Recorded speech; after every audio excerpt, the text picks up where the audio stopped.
下來繼續是政壇消息，有關宜蘭縣長的選戰，國民黨的參選人吳宗憲早起在議會開記者會，宣布要來啟動12鄉鎮政策的巡迴演講。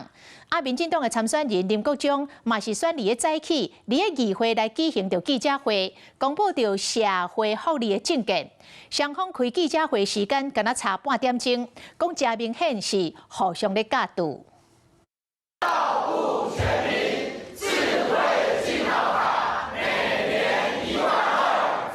大家笑騎牌啊，喊口號。民進黨宜蘭縣長參選人林國忠，今日早起帶鄉鎮市參選人，在宜蘭縣議會開記者會，宣布社福的政策。健保會的免費部分，我們提出來，只要65歲以上是中低收入戶或者是身心障礙者，補助不足的部分，全部由縣政府來補助。加麥克講甲真有信心，林國忠開競選支票，佮強調家己絕對比競爭對手較好。相對於對手的這個健保費的65歲以上免付這一波，我們認為我們是更多元的。同時，被點名的南亞參選人吳宗憲也在議會開記者會，雙方的時間敢若差半點鐘。憲政熱令中計劃的啟動，吳宗憲宣布要啟動12鄉鎮的政策巡迴演講，雙方拼鬥意思真明顯。到目前為止，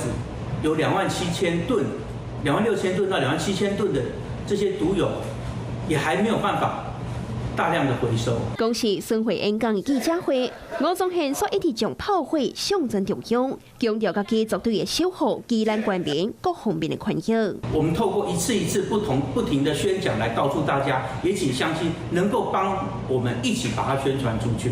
讓我們一起迎接1128的勝利。哪裡小姐要選宜蘭縣長，選戰出4個月，雙方攏唔敢放鬆。